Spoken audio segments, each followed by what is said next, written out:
Hello, welcome to another book reading presented by 99geek.ca. My name is Andrew Gatesy. I'm an author, and I am the writer for the 99 Geek brand, 99% Geek brand. Today we will be reading Chapter 9 of A Suburban Fantasy, entitled Code Black in Detroit. Previously on A Suburban Fantasy, this has been the story about a teenage girl who gets turned into a vampire against her will by this real evil serial killing vampire, old man, scary stuff. And it happened to her in Toronto. He tried to start some strange relationship with her, but she managed to get away. And she has been escaped to her friends, her geeky friends, who tried to help her figure out herself and how best to deal with her new situation being a vampire. And they've tried to reintegrate her into her life, but no matter how much she tries, things keep going wrong. She was attacked at her job, she was attacked at her school. Now her friends are in trouble. Her friends got into trouble with a gang in Toronto, so that's going to be interesting. And then she has other friends who went to Detroit, and they've gotten into their own kind of trouble. And we're going to find out more about that. So we'll be starting with Ian and Tanya, Tanya's most popular girl in school. And Ian is Rachel's best friend. All right. Chapter 9, Code Black in Detroit. Ian couldn't breathe. He was trying hard as he could, but the ground had really gotten the best of him only moments earlier. Now his vision was swooning. He was gasping heavily to himself. As he struggled to fill his lungs again with air, he also had to flop onto his back and off his most certainly broken thumb. It was pointing in a very wrong direction, but as long as Ian didn't touch it, or use that hand in any way, it didn't hurt too agonizingly. There was a groan from across the lawn, and Ian looked over the hood of Tanya's van to see their school president kneeling in front of the beautiful but pale blonde woman in black. The woman leaned down and, to Ian's continued shock, bit Tanya's neck. That can't be good. Sorry, just a moment. Oh, that was just... I don't need to worry about that. Sorry. Alright. Water break. Water break. Tanya! Ian yelled loudly before his cowardice could get the better of him. Covering his mouth in an attempt to keep himself from stupidly shouting out in the future, Ian breathed in relief that his yell hadn't turned the monster's attention towards him.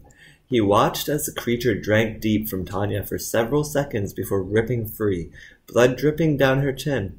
She wiped the blood away with one hand, but then froze at the sight of blood on her fingers. The color contrast against her pale skin seemed too much for her. The blonde vampire took a number of steps away from Tanya, covering her mouth now in what seemed almost like shame. "I'm so sorry," she said to Tanya, and the two stared silently at one another for a seemingly endless moment before the vampire turned and ran down the street. Water break. Thereabout. Ian wasted no time scrambling around the van and getting to Tanya's side. "Are you all right?" he asked, crouching down beside her. She was wavering on her knees, her eyes a little unfocused, and her skin was a flushed white. Her shaking left hand came up to finger her bleeding neck in horror. She took a number of deep breaths through her nose and said loudly enough to make Ian jump, "Help me up." Ian grabbed her hand and did as he was told. Pulling her to her feet, Tanya wavered for a moment, and Ian thought she was going to throw up. Instead, she took a step and steadied herself. She then took another step and started walking. I'm a little low on the camera here. Right there, yeah. We have to go after her," Tanya said as Ian tried to keep up. Her walk turned into a jog, which quickly turned into an all-out run down the street after the blonde vampire. "Are you insane?"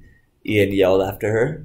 Tanya slowed and turned to him, but didn't stop. "Maybe," she said with a shrug. "Are you coming?" "I don't run," Ian admitted to her. It was a life choice. Tanya pulled her car keys from her pocket, and Ian could see that her hands were shaking heavily. She clenched the keys tightly for a moment, and then threw them to Ian. Ian didn't even try to catch them, and they hit him along the side of his face before clattering to the ground. "I don't have my license," he yelled to her. "Then don't get pulled over," she told him, "and track my cell phone on the GPS." She returned to her pursuit and began to quicken her pace as, far down the street, the blonde vampire turned onto a main road and disappeared from Ian's view. If she had the same super speed power that Rachel had, she wasn't using it. Ian wasn't going to ask how to track Tanya's cell phone with GPS, Ian was going to ask how to track Tanya's cell phone with GPS, but she was way too far gone to even bother. Ian didn't even get the chance to show her his broken thumb, though he imagined he'd only think it was cool. He'd never driven before, and wondered if the act of doing so would be made any harder with a broken thumb. He supposed he owed Tanya enough to at least give it a try. Wiping the tears from his eyes, he tried to ignore his bad hand and unlock the door with his good one. Sitting inside, he fumbled with the keys. Finally getting the right one in place, he turned the ignition and the GPS screen on the dashboard came to life. "Please input a destination," a friendly voice said over the speakers. "Or speak your instructions aloud if you have set up a voice recognition profile."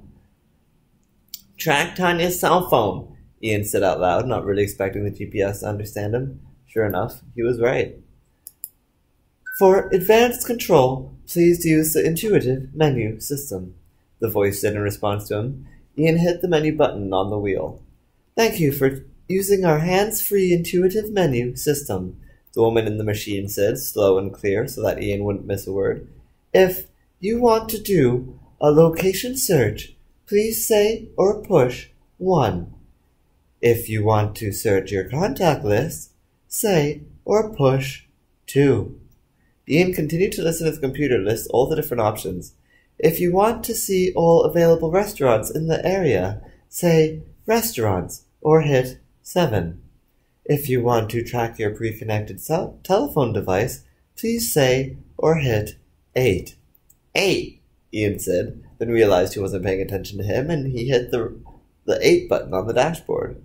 "Thank you for choosing to track your pre-connected telephone device.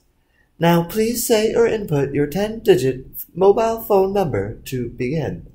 Ian stopped and tried to think for a second. He swore at life for being so difficult. He didn't know Tanya's number. Scene change, scene change, scene change.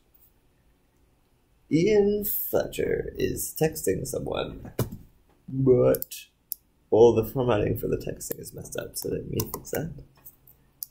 Ian Fletcher, need Tanya's number ASAP.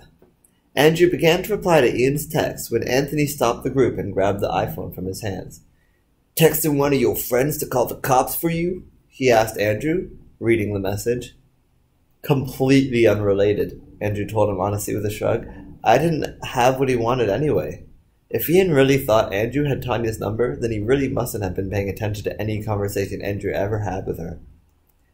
Anthony and his gang had been leading Andrew, Bilal, and Tanya around the Toronto... Ooh, that is a terrible, terrible mistake. Tanya is in Detroit. That is supposed to be Holly. Alright.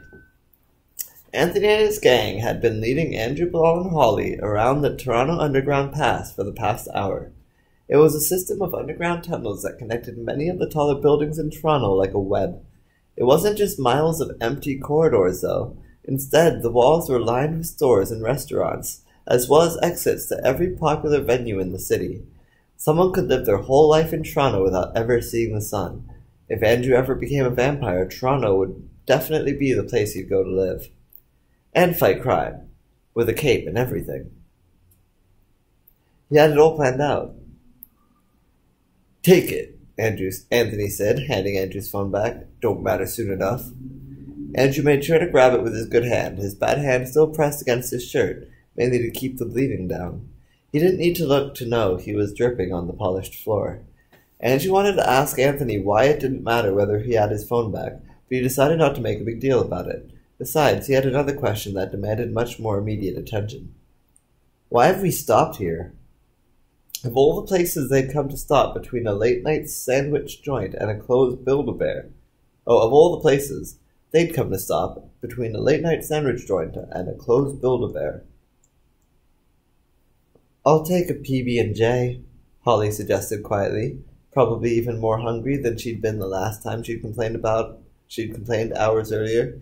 Andrew still wanted a chance to talk to her without everyone listening in, but it didn't seem likely to happen any time soon. Holly hadn't said much their whole walk through the pass, but she'd spoken novels compared to Bilal, who had kept his mouth shut every step of their way. Bilal seemed to be throwing angry looks around that led Andrew to believe he was still mad about something. Did he still blame Andrew for everything and getting them caught by gang members? Or then again, maybe Bilal just had to pee. Frankly, the two looks on him were indiscernible. Brianna passed Bilal and slapped Holly on the back with a laugh in appreciation of her joke. I like this chick, she said to Anthony. You think we can keep her? Anthony ignored Brianna and instead circled Andrew slowly, a smile forming on his lips. You want to know the big secret? He asked quietly. Andrew turned with him, trying not to let the bigger man intimidate him. Yes, he said. He was curious. Tell me. Anthony stepped aside and stopped so Andrew could see the Build-A-Bear sign. We own it, he said. It's our front. We sell our drugs and those bears stuff them full of drugs. Why, you think they're like $70? They are outrageously expensive, Andrew reasoned. Everything making sense and everything making... They are outrageously expensive, Andrew reasoned, everything making sense in his head. Hey, Brianna said with a laugh, you ain't supposed to tell that to nobody. Sure, an unwitting parent might stumble in every once in a while, Anthony continued, ignoring Brianna as it seemed was usual. They come looking for a Christmas present they can give little Timmy. But we got that covered too. Lace some bears with the drugs so they can absorb through the skin and make little Timmy into a future addict when he's all grown up. And you couldn't believe anyone could be so cruel. Anthony didn't even seem slightly bothered by his part in such a corrupted enterprise. That's disgusting, Andrew said defiantly. 'Cause it's all bullshit, Brianna said, cackling loudly. You made that up? Andrew asked accusingly, jaw dropping to his collar. He supposed he was happy they weren't drugging up children, but now he just felt gullible. Of course Anthony had made it up. Even drug dealers wouldn't charge Build-A-Bears outrageous prices for teddy clothes. Anthony laughed, but didn't respond, instead shoving Brianna aside as he approached a blue wall panel dividing the two businesses. Pushing on the panel, it opened effortlessly to reveal a dark, dank tunnel and a grimy-faced guard.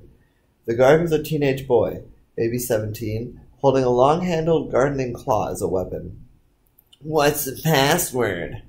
He said with a deep voice, blocking Anthony's way. Screw you, Anthony said roughly. Andrew expected the guard to complain, or brandish his repurposed weapon perhaps, but instead the teen merely stepped aside and let them pass.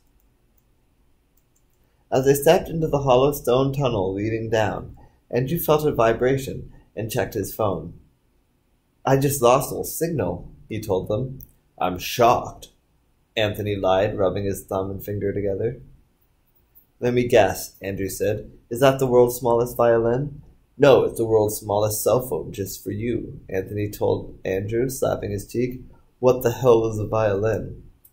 In front of Andrew, Holly took in the surrounding stone walls of the tunnel and shrunk back. Are you sure it's safe down there? She asked. I'm wearing sandals and I really can't go down there if there's rats. You'll do whatever and all I tell you, Anthony said, speaking through his knife Danielle. You don't understand, Holly continued. Rats carry disease that I'm more susceptible to than most people. Anthony shoved her into the tunnel. Maybe you haven't caught on that I really don't give a shit about your problems. Trust me, I don't. Andrew cut in front of Anthony as he was about to follow Holly down the tunnel, and the three of them led the line into the darkness. There were lanterns hung every few meters, makeshift goalie masks and the like containing lit candles illuminating the surprisingly steep descent. Shuffling to beside Holly, a tight fit in the small corridor, Andrew put his hand out in front of her and scanned the ground under their feet. If I see any rats around here, I promise I'll dive in front of their nibbling teeth, giving you the chance to escape. Holly smiled and leaned in even closer, grabbing his hand and leaning against him. It's probably for the best I didn't mention my claustrophobia, she admitted to Andrew. Yeah, Andrew said slowly, an awkward grin growing on his face. I got nothing for that. Holly giggled and nudged him a little in his side. How's the arm? She asked him. It hurts a lot, he told her. Oh, really? She asked with equal amounts of humor and concern. You probably can't see it, but I'm totally crying right now, Andrew admitted to Holly. From the pain and Anthony's slap. That's really masculine, Holly said to Andrew, leaning in so that their lips were mere moments from first contact. You're so brave. You think so? He asked. His eyes suddenly lit up as he thought of something. I have an idea to help with your claustrophobia, he said, blowing on her face. Maybe if I blow on you, it'll remind you of the wind outside.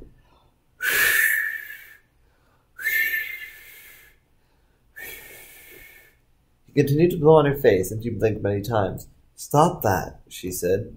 She told him. He took a deep breath to do it again and sneezed.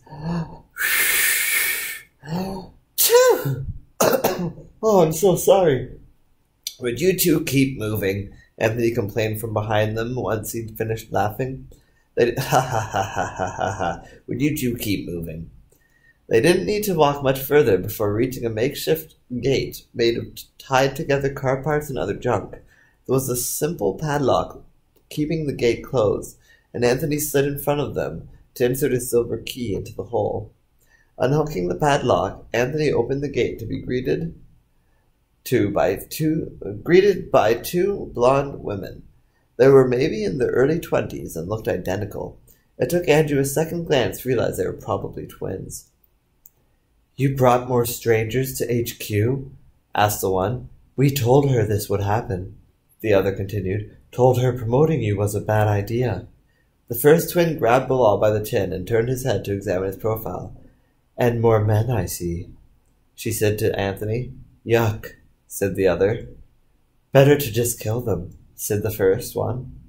Andrew's heart stopped for a moment, beating again a couple times before stopping once more as a twin pulled her gun on Bilal. Anthony grabbed the girl's arm. This is for the queen to decide, he told her through gritted teeth. Don't touch me, the young woman said, pulling her arm from his grasp. A male squad leader, she continued with a laugh. Ha ha ha ha ha. What a joke, said the other. Remember when Anthony used to cook our dinners? The one said to the other. I remember he couldn't cook, said the other. They're not good for much, are they? Andrew wasn't sure what to think of these two girls. They both scared the crap out of him, but at the same time they were kind of hot. They'll need to be handcuffed if they are to appear before the queen, the first twin said, holding out 3 pairs of handcuffs. Ooh, moaned the other twin to the first. Good one, but make his second do it. No offense, the first twin said to Anthony. We just trust Brianna more than you. Barely, said the other. I'm here, Brianna said, stepping through the group of them to grab the cuffs from the twins. How's it going, Axel? Brianna asked, casting the second twin a look, followed with a nod. And Eleanor. It was pretty cool. It was pretty clear Brianna didn't like these girls any more than Anthony.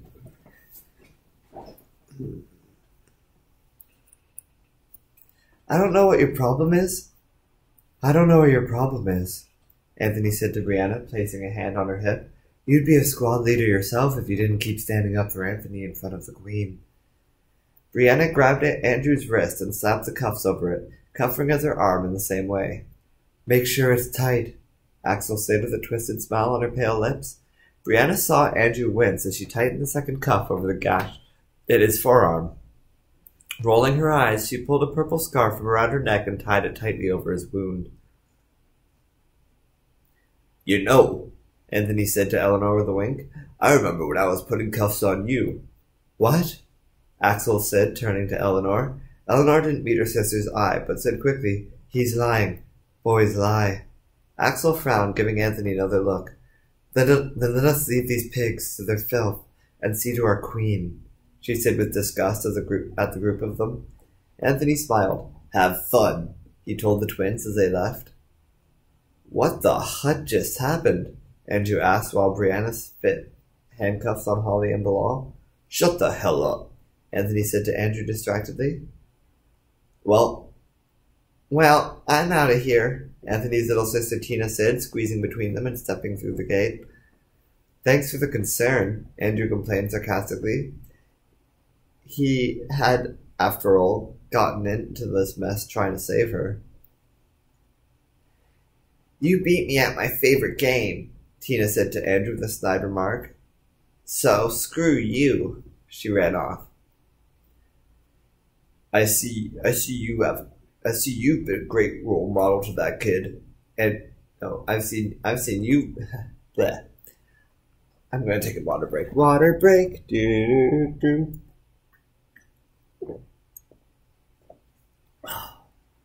Water break. Do. I see you've been a great role model to that kid, Andrew said, turning on Anthony. What kind of life is this for her anyway? I'd be more concerned about your life if I were you, Anthony said to Andrew with a hint of impatience in his voice, or maybe it was something else. If one girl is in a bad mood around here, they all are. Including the Queen? Asked Andrew. Especially the Queen, he said. And if she orders your death, I'm not even going to give a bit of a shit, so don't think I will. I wasn't really expecting you to, Andrew admitted. He was going to say more, but Anthony pushed him through the gate and into a dirty, cluttered hallway. The hallway must have been lavish, once. The walls covered in what seemed to have once been beautiful, polished brass. Beautiful, polished brass. No, it's beautiful, polished brass. Now the walls were muggy and scratched and no longer remotely reflective. There was also a lot of red paint splattered across weird, inhuman-looking skeletons strung from the ceilings and walls. One nearby construct looked suspiciously like a minotaur skull. Andrew approached the only other door, if you could call it a door, when most of it was in splinters beneath them. Andrew pushed what was left, and it fell off its remaining hinge, revealing a hallway with a railing looking out into a large, round, 3-story auditorium.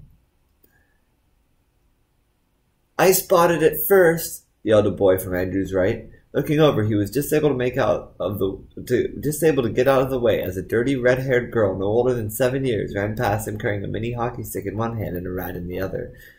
The boy Andrew had heard yell ran after her, passing Andrew while he was still watching the girl. The boy was as dirty as the girl and even more poorly dressed. It looked like he was wearing girl clothes, but covered in mud to hide all the hearts and pink stars. He was still yelling, "Ease my dinner, pads! Ease my dinner pods!"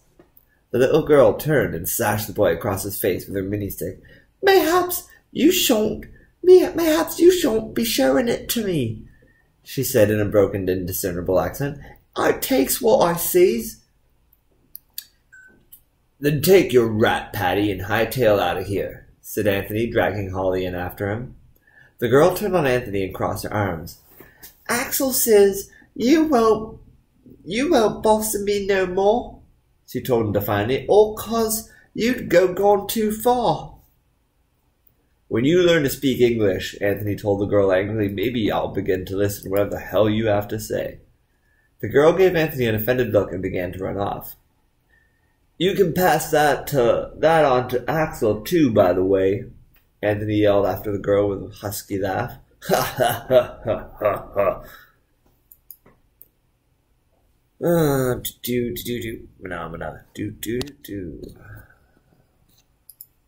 The tormented boy choked back some tears and moodily slumped away. "You were right there, big guy?" Anthony asked. "I hate this place," the boy yelled back, disappearing around the corner. "What is this place?" Andrew asked Anthony. "What?" Anthony asked, joining Andrew at the railing. "You haven't figured it out yet, Sherlock?"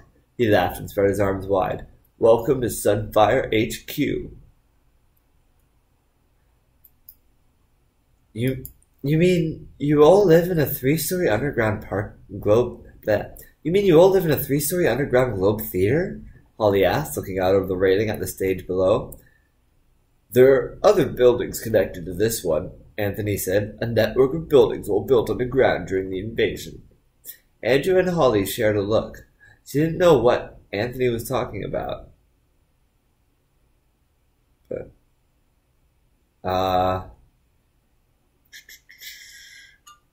Andrew and Holly shared a look. She didn't know what Anthony was talking about either. What invasion? Andrew asked. The one during World War II, Anthony told Andrew with a smile. Andrew never paid much attention in history class before, but he was pretty sure he didn't remember anything about Canada getting invaded during World War II. Delicious. We'd better see what Her Highness desires, Anthony told them with a hint of sarcasm in his voice as he led the way around to the top floor as he led his way around the top floor to the stairs leading down. Andrew and Holly didn't follow right away, instead choosing to take in the sight from above. They could see all 3 floors in the stage from their position on the 3rd.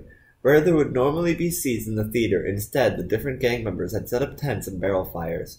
There were also other makeshift shelters, some made out of boxes or tables. This is getting way too Mad Max for my tastes, Andrew said, referencing the Mel Gibson movie about gangs in post-apocalyptic Australia.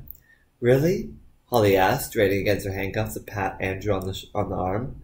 I think we're long past Thunderdome by now, dude, she told him, referencing the second sequel to the film. He tried to think of something witty to say back, but he was in shock that she had actually understood one of his obscure movie references. By the time he even found his voice, he was following in Anthony's footsteps. He cursed himself for being so slow-witted. They were probably going to die down there, and that could have been his last chance at a conversation ever. These steps could be his last steps. These smells, his last smells. Why did they have to be so shitty? Like actual shit? Get going, Brianna yelled to Andrew, pulling Bilal down the hall behind her. Andrew jogged to catch up with them, matching Bilal's dragging strides and nudging him.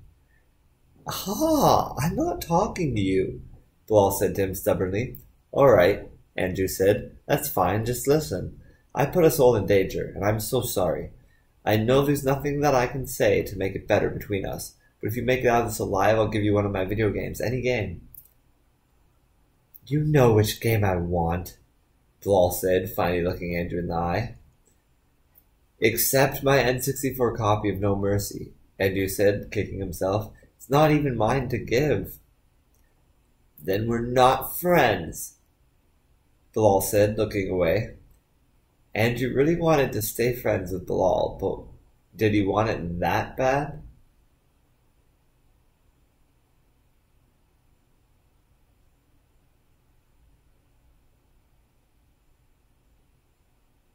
Alright, sorry about that. That was me. Huh. Drinking more water. Alright. So he's not giving him his copy of No Mercy. It's not even mine to give. Then we're not friends. Then we're not friends, Bilal said, looking away. Andrew really wanted to stay friends with Bilal, but did he want it that badly?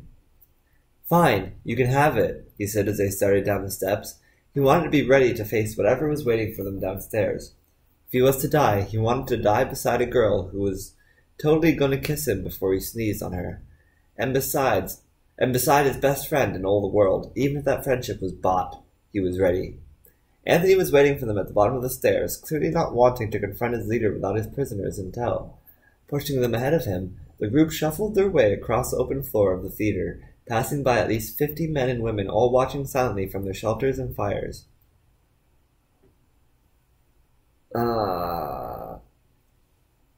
Axel and Eleanor. No, Axel and Eleanor were telling me all about your new friends, Anthony. The voice came from the middle of the stage, where someone sat on what seemed to be a large throne. From what Andrew could make out, she was a middle-aged woman, but he couldn't see her face in the shadows. He could easily make out Axel and Eleanor, however, both twins sitting at the Queen's feet. Of course they were, Anthony muttered so only Andrew could hear. Gossiping bitches. You could waste my time trying to plead for their lives, she said, hitting a button on the arm of her chair. A spotlight popped into place on the Queen, shadows dancing across her dark, weathered brown skin and royal blue vest. The light illuminated both her piercing grey eyes and a spiderweb tattoo on her sleeveless shoulder as she leaned forward against her knee and frowned. "But I'm already bored," she told Anthony. "Just kill them and let's be finished." "Well," Anthony said, turning towards Andrew, "I tried." Andrew had thought he was ready to die, but he wasn't. Was it even possible to be ready? "Please don't kill us," he pleaded. "Seriously, you don't want to. Trust me." He tried to speak loud enough for the Queen to hear. He didn't know what he was saying, but all he could do was talk, and damn anyone who would try to stop him. "Yeah," Holly yelled defiantly. "If you kill us, we'll just haunt this place." That hadn't exactly been the direction Andrew was going for. "Or I can be useful to you alive," Andrew said quickly, stepping away from Anthony. "And what use could I have for a living man?" asked the Queen with amusement. Andrew tried looking around the room for anything that might save his life. He spotted a number of computers against one of the walls, but there was nothing he could do with those. "Your computers are all shitty," he complained out loud. He would need to completely replace them if he could hope to do anything with them that would be of any use to the Queen. Then the thought occurred to him. "Your computers are worse than shitty," he continued on what he just said. He could tell that everyone around was watching now. This was like a sport to these people, watching someone plead for their life. "I could fix them." The Queen just laughed. "Ha ha ha! Hardy hardy ha!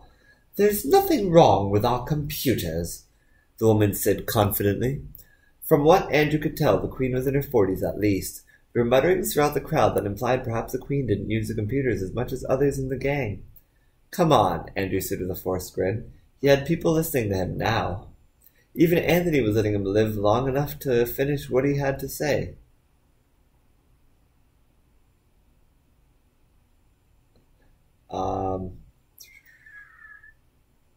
"Come on," Andrew said with a forced grin. He had people listening to him now. Even Anthony was letting him... Oh, I already read that.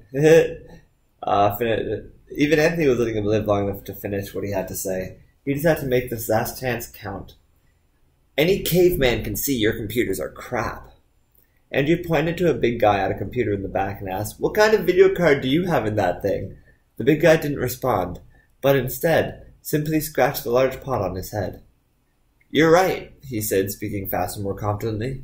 "I don't even think it has a video card. There's no way you have more than one core in that processor. What's the operating system, DOS?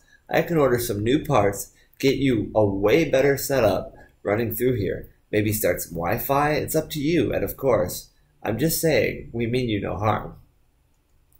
The Queen leaned back in her chair and raised a hand. Anthony put his knife to Andrew's throat, effectively silencing him. There was a long moment of silence, impressive in a room so large filled with so many people.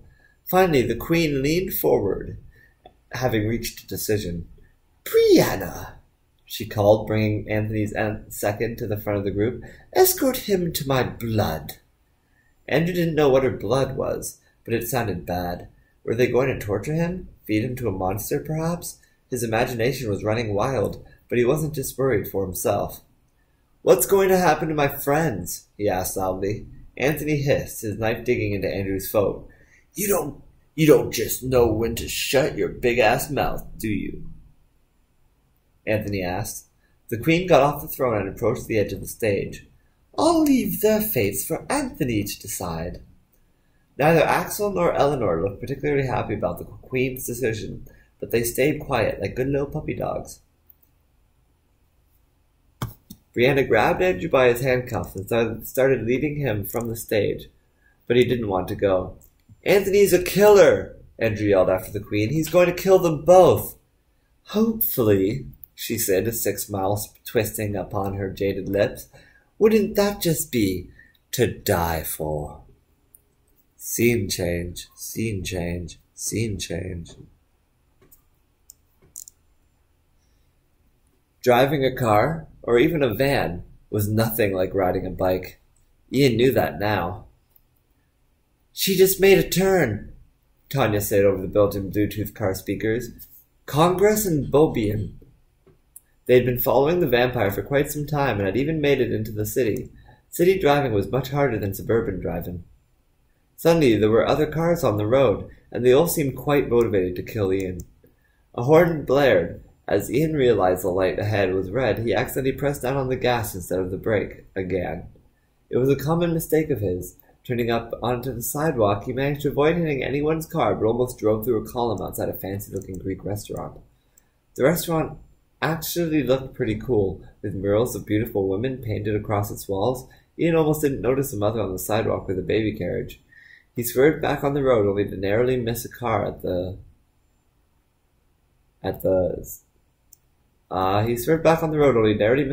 intersection. Making a turn, Ian noticed a police car and immediately his heart froze. Did the cop see him? Getting pulled over would be bad. It seemed the cop had been looking in the opposite direction, though Ian couldn't imagine how the screams and blaring horns hadn't turned his head. "She turned into a parking garage," Tanya said through the speakers, but Ian ignored her. He had a new respect for people who could talk while driving. Trying to keep straight, Ian took his foot off the pedal as he passed the police cruiser. The van slowed to a crawl for faster than he expected. "Ian?" called Tanya. "Are you still there?" "Yeah," Ian said. Another horn blew and he jerked to a start again. "I'm kind of busy, though," he told her. How she could expect him to do 2 things at once seemed absurd. Driving already was like doing 5 things at once. Ian had been following Tanya's blip on the screen for some time. Rachel had been nice enough to text him their friend's number. He'd been following from a couple parallel streets away ever since. This was the first time the vampire had gone into a building. "Did you follow her in?" Ian asked, trying to compare the GPS screen to real life. "Yeah," Tanya confirmed. "She went down." "I think I see the building," Ian said, making a quick custom.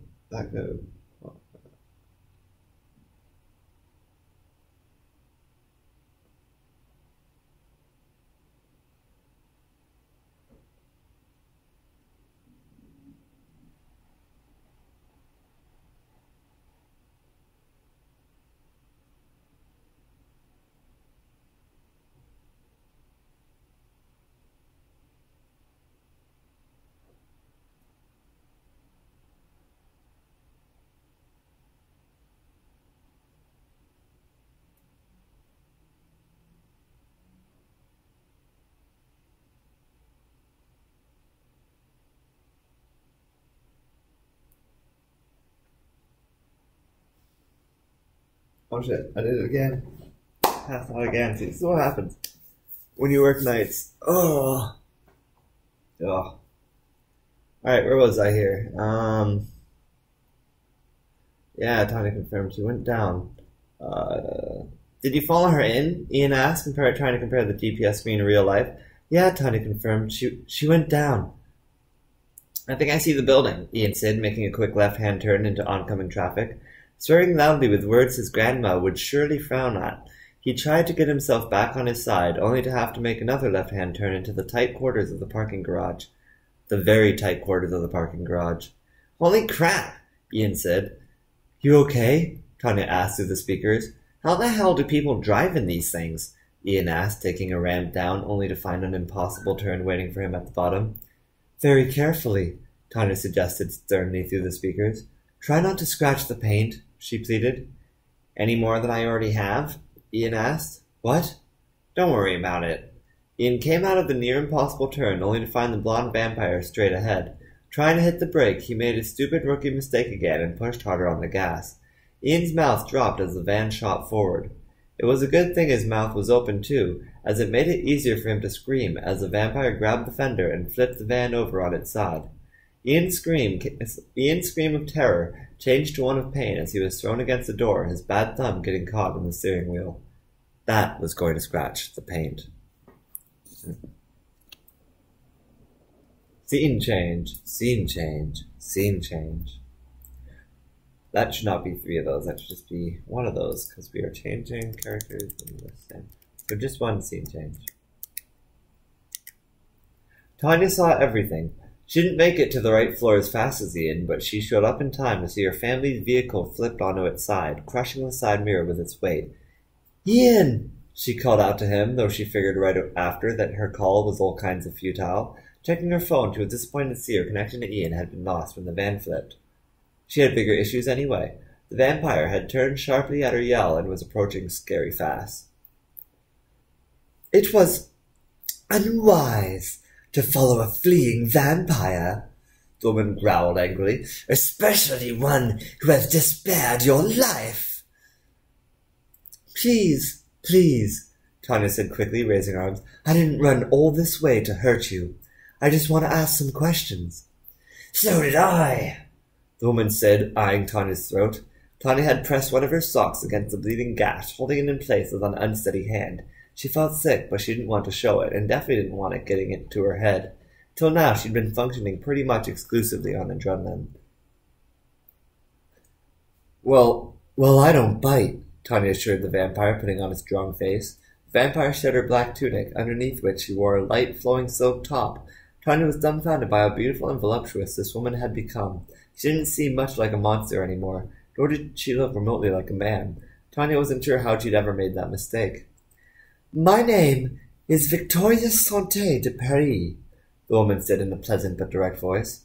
Tanya couldn't place her accent, but was quite certain the vampire must have spent a lot of time in both England and France. And as you might have already guessed, Victoria told Tanya, I am a vampire. You're not the first one I've met, Tanya said, trying not to sound too much like she was boasting. My name's Tanya. She pointed to the van behind Victoria. My friend in the tumbler over there is Ian. He came at me, Victoria said defensively, suddenly seeming to remember that she'd flipped over Tanya's van. Tanya could see Ian through the windshield. He was only just coming to, it seemed, or at least he was finally coming out of shock. Victoria rubbed her hands together, grabbing the vehicle by the fender as well as the hood, and with a modicum of effort she lifted the van square off its side and back on its wheels.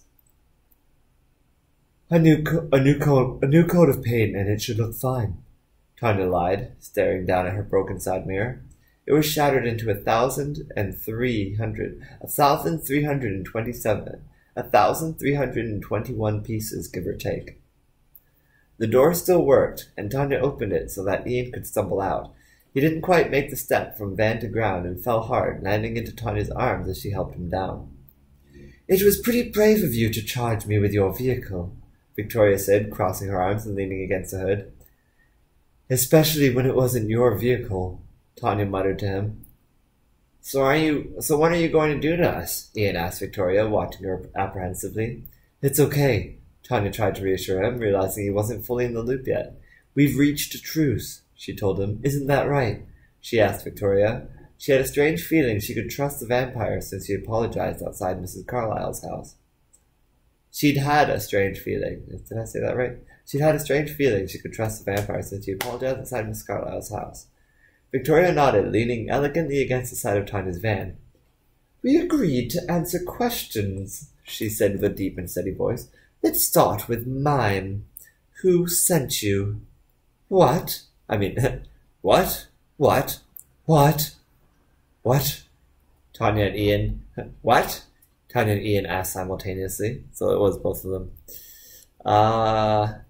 Tanya held Ian's arm around her neck as she let him lean on her for support. Together they rose to confront Victoria. Victoria seemed surprised by their reactions to her question, and quickly her face changed topic. Forget it, she said. Let's start with your questions. What would you like to know first? All right, Ian said. What did you mean when you asked who sent us? Tanya ignored Ian, knowing that Victoria wasn't about to answer his question. They were going to have to piece together the answer on their own, and frankly, she had a more important question in mind. Do you know a vampire named Eckhart? Suddenly, Victoria was no longer leaning on the van, and her body was stiff like a cat getting ready to pounce, like an animal sensing danger. Is he after you? She asked. Don't tell me he's here. Now, in Detroit, again? It seemed Victoria had heard of him. He's not after me. He's after my friend, Tanya told the woman. I'm not from around here. We're from Canada. Of course, the vampire said out loud in frustration. He never stays long after disposing of his latest girl. She frowned. But Canada? That's supposed to mean What's that supposed to mean? Ian asked angrily. Victoria ignored Ian, but her eyes bored deep into Tanya. If he's truly after your friend, I should warn you that she is in a very real danger. You mustn't let him turn her, or he won't rest until she's dead. Tanya felt a sinking in her chest, but it was Ian who said it best. Shit. Scene change, scene change, scene change. Rachel stopped off the train, seeing Toronto again for the first time since being turned into a vampire. Rachel stepped off the train, seeing Toronto again for the first time since being turned into a vampire, gave her a certain level of apprehension. There you are, rang a voice in Rachel's ear. At last I've found you. Rachel turned in a panic, only to find a man in his 30s grab his daughter by her arm and wrap a coat around her shoulders. You shouldn't run and play like that, the father explained to his prodigy beside Rachel, leading his kid away from the tracks. Rachel wasn't sure why the man had scared her so much, but with a sigh she tried to force herself to relax. She was still wearing her work uniform and had worried that she would attract looks on the train, and worse than looks, attention. But to her surprise, she wasn't the only person coming to or from work at Union Station, not even close. She was, however, the only person in Union Station carrying a scabbard held loosely in her left hand. Steve's sword rested comfortably within. Why she'd taken the weapon still wasn't clear, though she did accrue a certain comfort from its considerable weight. Andrew hadn't given his location away in his text to her, and there was no guarantee he was even in the same place, but his phone had been on Facebook only half an hour before, and his profile still showed his last known location before disconnecting. It seemed as good a place for her to start as any. She still couldn't imagine what sort of trouble Andrew had gotten himself into. She just hoped to God she wasn't falling into a trap. Scene change, scene change, scene change. Oh, dear Lord. Give it a good stretch. Just give it a good stretch. Give me a second. I'm going to grab something from my fridge and I'll be back. I need more water. Water break. Gonna grab more water. Water break. Baby doll with me. All special jackets. Water. Lots of water.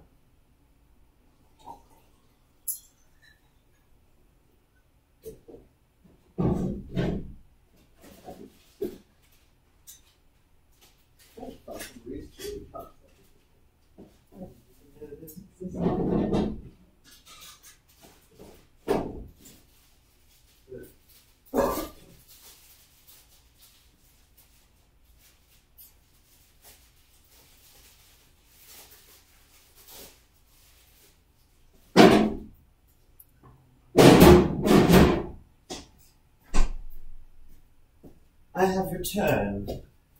Yes, it's not Andrew anymore. It appears like it's Victoria de Santé de Paris.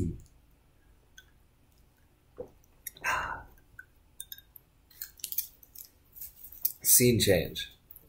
So, Andrew said to Brianna, who had been leading him silently through the rooms, will I be bathing in the Queen's blood, or do I have to drink it? He wasn't trying to think about it, but that was only making him think about it more. It was a strange choice of words. Brianna rolled her eyes. The Queen was talking about the librarian. So what?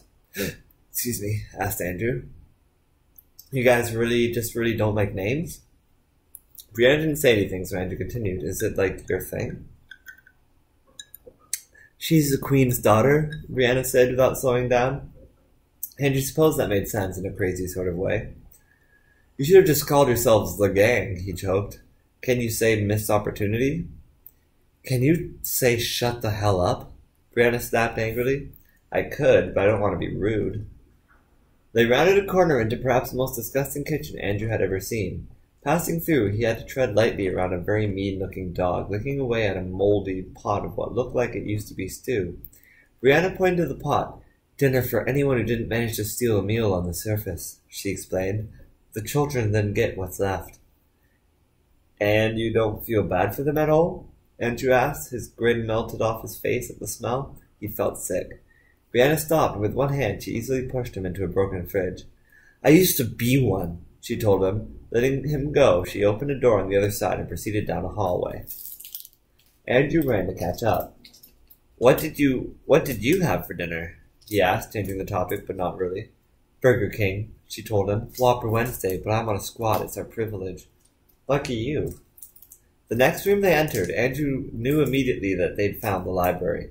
Maybe it was all the books. Rusted metal shelves filled with books spanned 2 floors in a circle around the common area.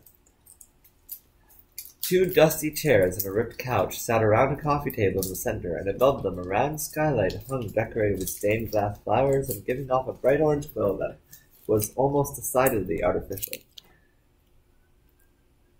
"Oh, Brianna," said a deep woman's voice, thick with a fluent British accent. "How was the hunt?" "Horrible," Brianna said lightly, as if she was saying great. The librarian stepped into the light from behind some bookshelves. She was really skinny, and had massive glasses that rested precariously on her tiny button nose. She was maybe in her early 20s, her dark skin pale in comparison even to her mother's. It's not that there wasn't a family resemblance, it was just buried really deep somewhere in the double helix. "So wait," Andrew said, trying to stifle his laugh. "You're British and the Queen's daughter?" Of course, the Queen was sounding pretty British, but maybe that's just the accent I was giving.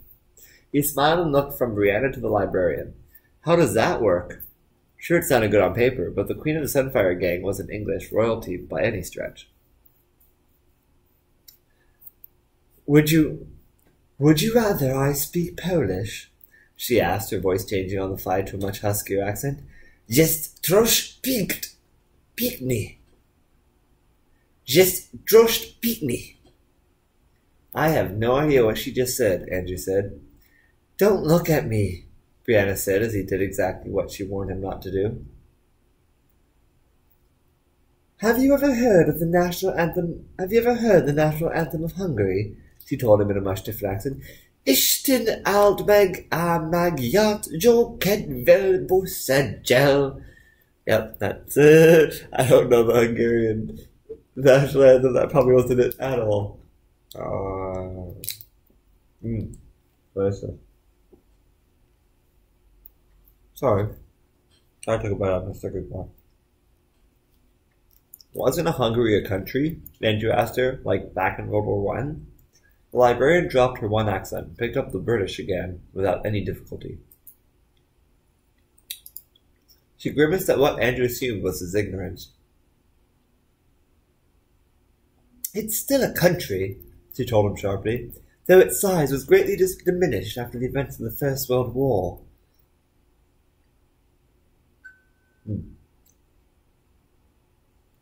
Wow. Alright. "Have you been there?" Andrew asked. "Oh, I wish," she said, sitting on the very edge of the seat. "To see Buda Castle at night, all lit up, or Lake Balaton frozen in sheets of ice for the winter.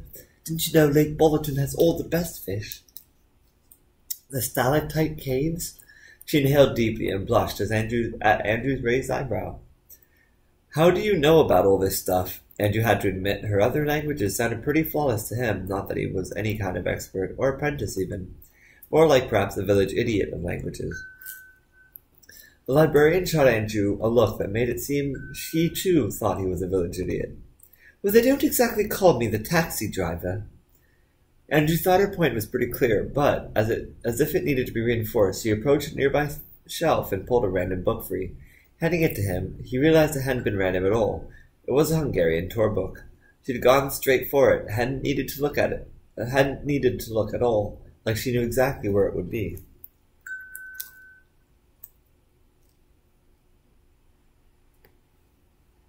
"You learn how to speak Hungarian from a tour book?"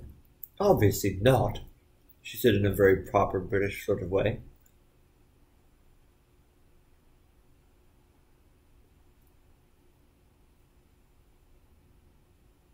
As Andrew ate the Snickers bar. I was like, "I can't wait for you to go on." She was like, "I will wait for you to finish that Snickers bar." "All right." "Obviously not. I have movies upstairs, documentaries and foreign films. I'm really much more a collector than a librarian." "Then why don't they call you the collector?" You'll have to take that one up with my mother, she said, frowning to Brianna. Who is this child? She asked the other woman in the room, and why is he in my library?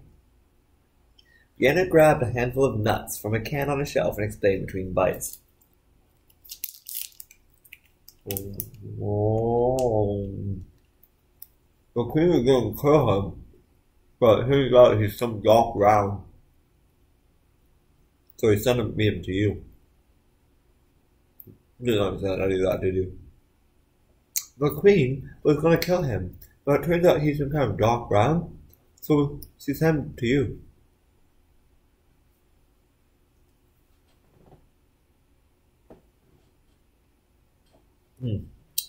Delicious. Snickers bars are really good. Alright, where were we? Christopher Lloyd's genius, inventor from the 1985 movies Back to the Future, the librarian said, recognizing the reference and clearly wanted everyone to know. I think the whole world got it, Andrew said quickly, before the lieutenant went off in any more tangents. I'm no genius, he told her, so that there wouldn't be any disappointment. I just like computers and living. Then you can help me with the archive I'm trying to put together here, she suggested to Andrew. I'm trying to scan every book, page by page, into the computer.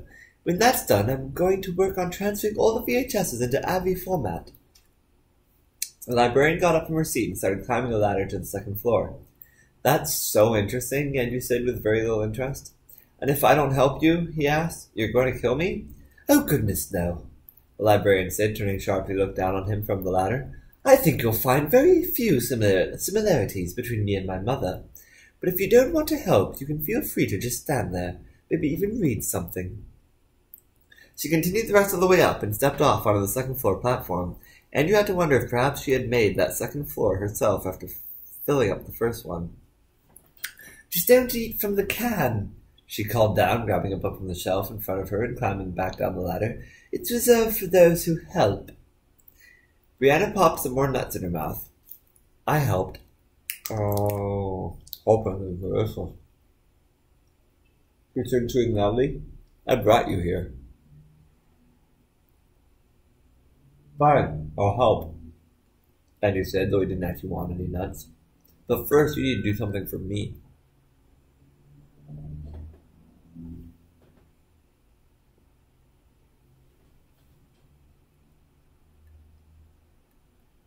The librarian shook her head.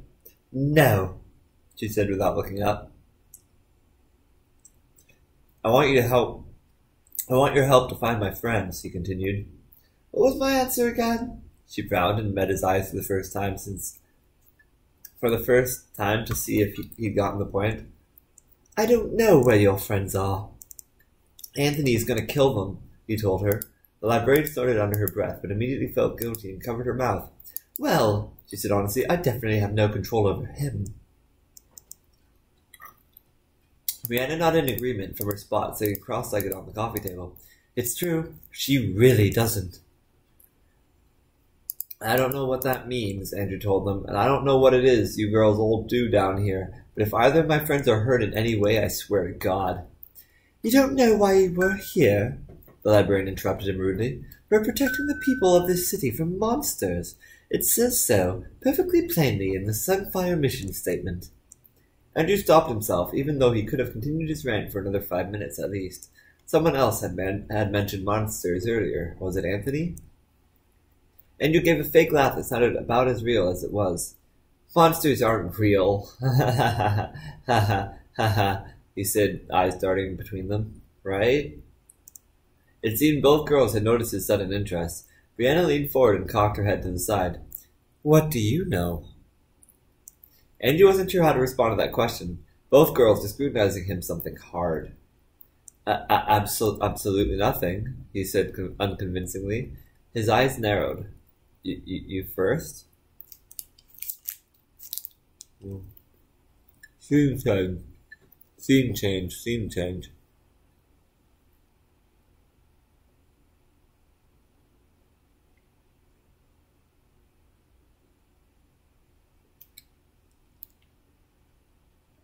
I'm going to finish the chocolate bar quickly.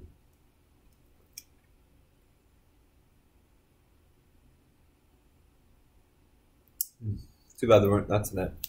I mean, it's too bad it's not nuts like what they were eating, because that wouldn't be so sticky. But there are nuts in it, so it is pretty close, is what I was trying to say. There's no lot came out of it. No nuts.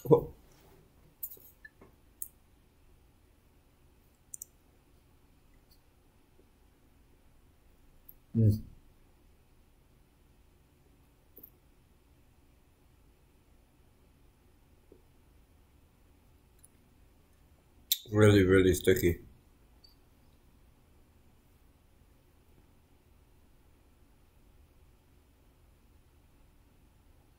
I don't know what's going to be more dead air, the time I spend passing out or the time I spend eating a Snickers bar.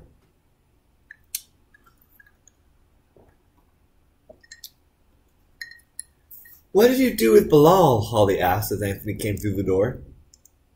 He got what he deserved, Anthony explained with a slight grin. Holly slapped him. Anthony had thrown her into the messiest walk-in closet of all time and just left her for what felt like an hour.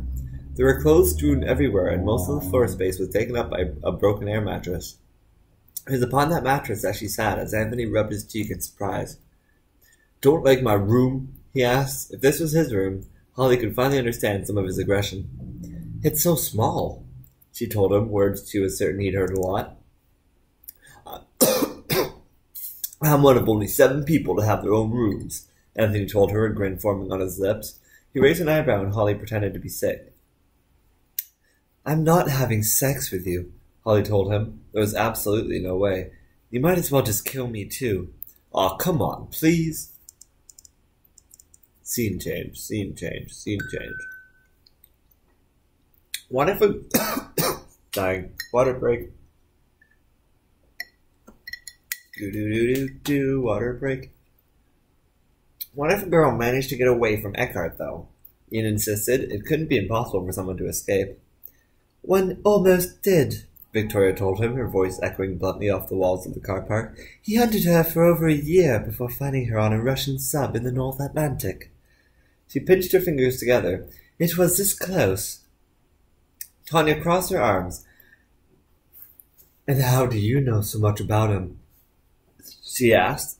Eckhart, she whispered his name. I've been hunting him for a century, she told them. That's a long time. Not for me. Victoria's eyes darted to Ian quite suddenly, making him jump. He did something unforgivable to an old friend of mine. She frowned, and Ian quickly realized he didn't like it when she frowned. It was an unfriendly reminder of the damage she'd caused earlier to his son. Funny he hadn't received any sweet apology for that. He still didn't trust her, but it seemed Tanya had been thoroughly convinced. Then why don't you use Rachel? Tanya asked the vampire. If he's coming after her, you can use her as bait. What? Ian asked. He felt like Tanya was going in completely the wrong direction with this. End it all now, Tanya ordered her. Come back with us. I wish I could, the vampire told them sullenly. Unfortunately, I'll be on a boat to Europe by morning.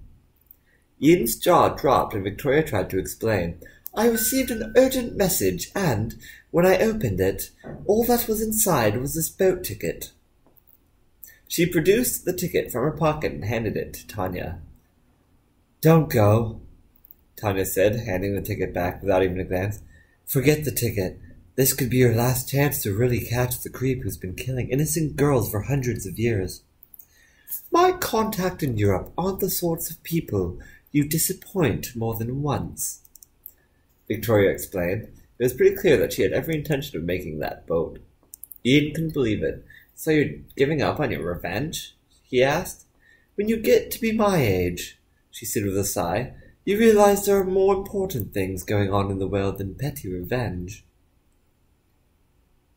Ian wanted to ask the vampire how old she was, but part of him was afraid to hear her reply.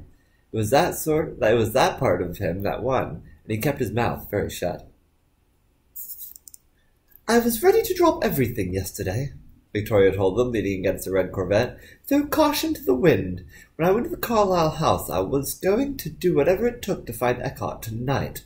I only had 2 more leads. So what happened? I couldn't get in the door, said Victoria. She crossed her arms. It was like an invisible wall blocked the doorway and every window. Like magic? Ian asked. If magic was real. Andrews. Where was I here? I just lost my way.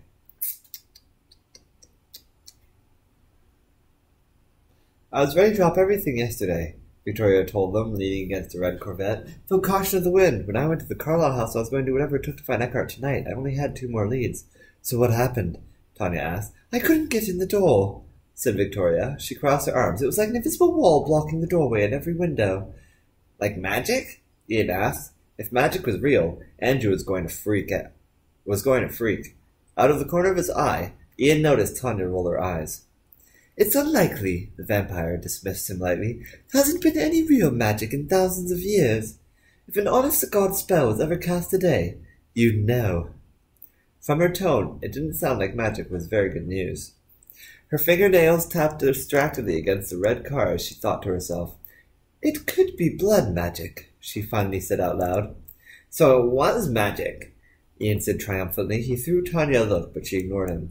Blood magic isn't magic, Victoria told her with a frown. It's an extinct branch of hoodoo. It doesn't channel any sort of magic energy, but instead the innate energies of human blood. Ian remembered something from their visit with Mrs. Carlyle, and it was like a light bulb going off in his head. There was a bloody thumbprint on the doorway. And a shape? Asked Victoria. A square. It was a weak spell, then, Victoria said more to herself than to them. Realizing they weren't following, she continued her thoughts out loud. Though it's quite possible the spellcaster didn't know what the strength of the spell is. Didn't know that the strength of the spell is determined by the number of sides of the shape. I did tell you it was an extinct branch. Ian didn't say anything, but blood magic still just seemed like magic to him. It was Tanya who figured out the connection first. Blood magic only affects vampires, doesn't it? She asked Victoria. Victoria nodded again. I thought that was obvious, she said, tightly scrutinizing both of them. I'm not talking to the both of you because I'm lonely, she said, stepping off the Corvette and pushing them against Tanya's van. I'm telling you this so you can continue my investigation. Tanya's face lit up, but it seemed to Ian like she was a little too eager to take up the call to arms. There's a science teacher just outside of Toronto, Victoria told them. He was my last lead. What's his name? Tanya asked. Timothy O'Byrne, Victoria said, pulling keys from her pocket and unlocking the Corvette. He was her boyfriend. Victoria couldn't mean Mr. O'Byrne, could she? It would certainly explain how he knew Rachel was a vampire. Ian was about to ask Victoria for more when Tanya stepped hard on his foot. Is that your car? She asked. Why didn't Tanya want Victoria to know that they already knew about O'Byrne? Why else would I be in a parking garage? She asked, giving them both a final look before getting into her car. The engine roared, and she lowered her window. If your friend is still alive by next Monday...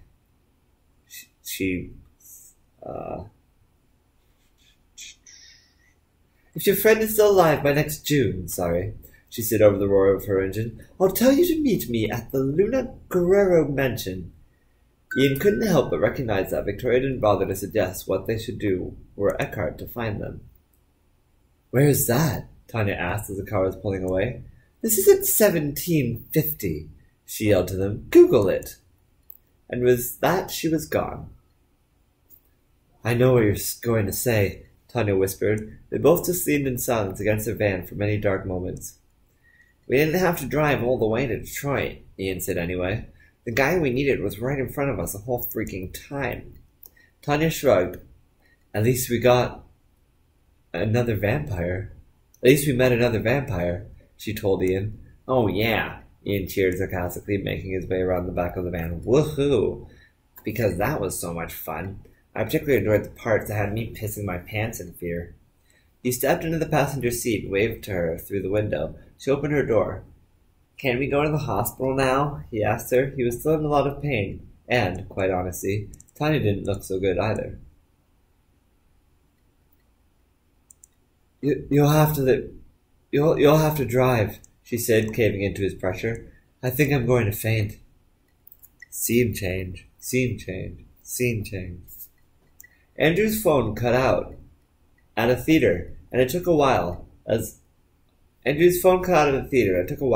as the whole lot of scouring, for Rachel to realize he'd actually disappeared below it. It was obvious from the moment she put one foot into the underpass. She could smell his blood, drops of which created a trail of breadcrumbs that Rachel found only too easy to follow. Tasty little breadcrumbs.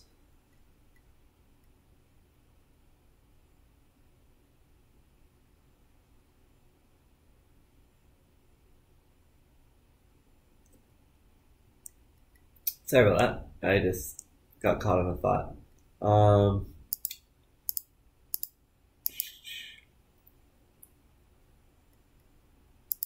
Yes, the tasty little breadcrumbs of his blood. Not that Rachel bent down and tasted any of the minuscule pools of blood, but she kind of wanted to.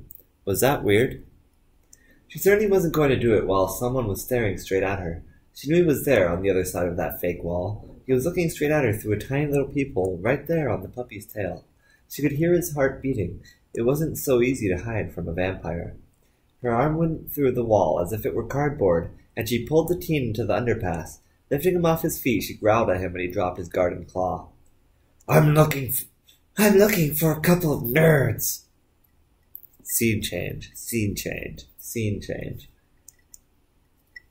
You know, the librarian told Andrew in her condescending tone, for a genius, you really don't know your history. I'm just splashing my face.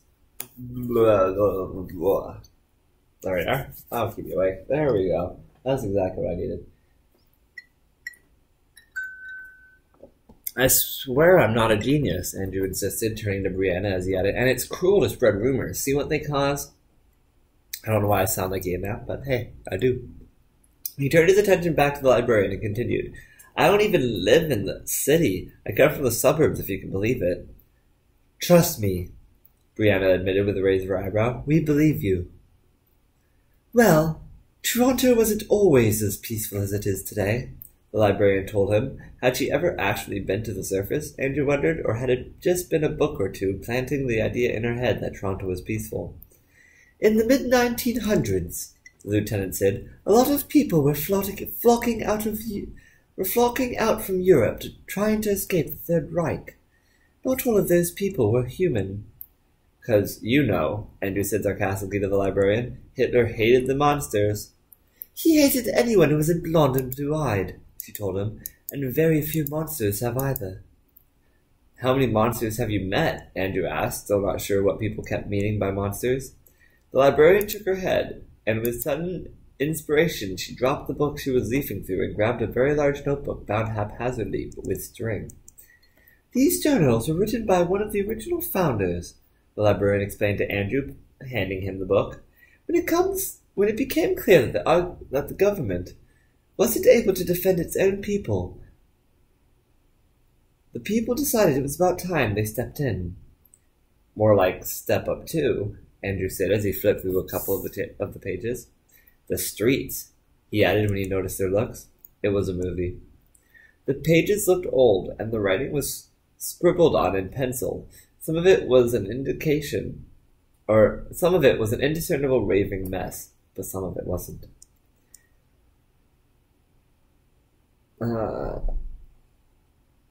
Who's saying that?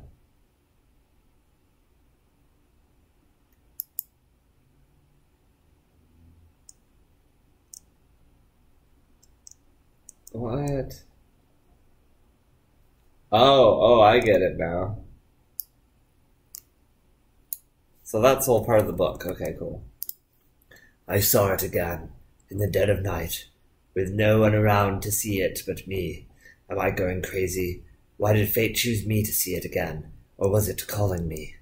Or was it all in my head? He asked a lot of questions, Andrew pointed out coyly. He scrutinized the book as the scribblings went on. What kind of creature was scaring this man? Andrew asked the librarian. She didn't answer, as there was a beautiful penciled illustration on the next page of a massive ringed lion with a beak. Griffins are real? Not exactly, the librarian admitted. Turns out the real threat that time was from some conjurer. That was cool, Andrew supposed. What about werewolves? Extinct, actually. Sorry, I'm not even doing her voice right now. Not exactly, the librarian admitted. Turns out the real threat that time was from some conjurer. That was cool, Andrew supposed. What about werewolves? Extinct, actually, the librarian continued. The founders were fairly convinced they were, anyway. After hunting down the last of two feuding families, the primary bloodlines were severed clean. She pointed at the book. It says so on pages 217 of the third journal. The third? Andrew asked, skimming through the book. There's 7 journals in total, she told him. The entire history of our gang is in those pages.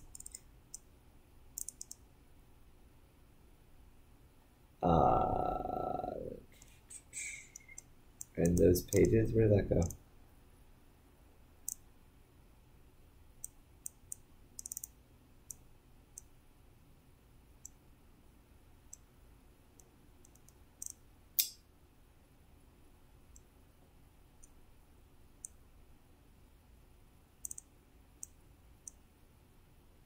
Ah, yes. Andrew knew there was one question he had to ask. Is there anything in here about vampires? Maybe there was something in the book that could help. Maybe there was something in the book that could help Rachel. There isn't much, the librarian said, and Andrew knew right away she had a butt coming. Only one mention at the very end. They tried to kill one once, and that's how most of the founders died. Andrew closed the book. So what happened? He asked. Where are all the monsters now? They were all run out of town, she said with a mighty sigh. And with all the supernatural gone, the remaining founders left and started families becoming legitimate. The rest of us got left behind.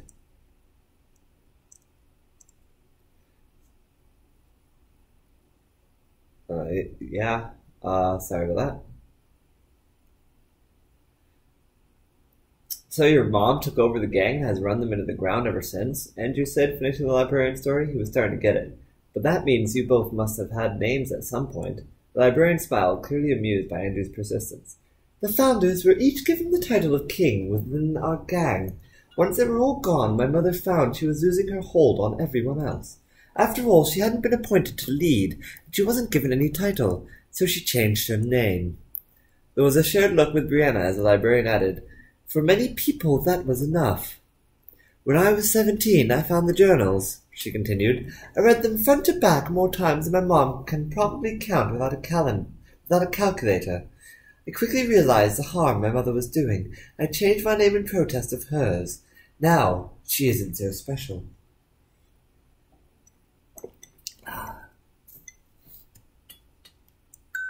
It sounded a lot like family drama, a feud between mother and daughter that Andrew really didn't want to get involved with. Honestly, he just wanted to go home. He was tired and scared that there really would be no way out, and scared that his friends were dead. He no longer felt like reading, but didn't want to give over the book. Can I borrow this for a bit? Andrew asked the librarian. Absolutely not, she said, trying to take the book from him. He refused to relinquish it at first, but Brianna kicked him in the shin and he finally let go. These never leave the library, she told him sternly. If my mother ever got hands on them. She tried to think of a word and suddenly laughed. She'd destroy them, probably set fire to the entire library just to be sure there was nothing left. Tough love, Andrew quipped. So, what do you know about monsters? Brianna asked. Andrew shrugged. Oh, that's not the librarian. So, what do you know about monsters? Brianna asked. Andrew shrugged. I'm friends with a vampire, he told them casually.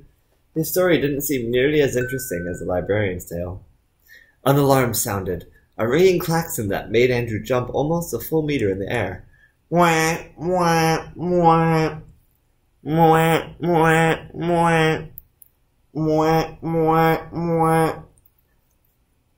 That's the intruder alarm. Where did that just go? Jesus. That's the intruder alarm, Brianna told them, though she was likely just saying it for Andrew's sake. She then added, I have to go, on her way out the door. Andrew wanted it to be Rachel, come to save them. But he knew better. He knew it was more than likely nothing, or something completely unrelated, because in real life no one ever came. In the real world, people died all the time. Was Holly and Bilal faring as well as he was? Were they even still alive? He had to find out. "Where are you going?" the librarian asked as Andrew followed almost directly in Brianna's footsteps. "I'm going to find my friends." "Oh, my back kills me. Ay, he told her, praying these chapters are so long, they're too long to read, it's driving me crazy. "I'm going to find my friends," he told her, praying he'd be in time for them all to get to the hell out of town. "They wouldn't be down there," the librarian complained to him as he took the stairs going down. She was hot in pursuit behind him, and he wasn't quite sure if she was trying to help him or stop him. He stopped midway down a flight of stairs and turned to her. "I'm trying to get to the throne room." He was pretty sure he remembered how to get there, but he wasn't that sure. "Why in the hell are you trying to get there?" she asked. Andrew would have answered her, well, maybe. But there was some sort of very loud commotion above them. There was also a lot of screaming. The librarian passed Andrew on the stairs and waited for him to follow her. "It's down through here." Scene change, scene change, scene change. Rachel had little trouble until she got to the gate halfway down a rocky corridor. The blockade had been crudely constructed out of the strangest things, and Rachel only broke the slightest of sweat tearing the whole thing apart. The men, or were they boys, hiding behind the barrier put up even less of a fight. She didn't kill them, of course. She wasn't a killer, but she did slip between them and karate chopped one in the neck.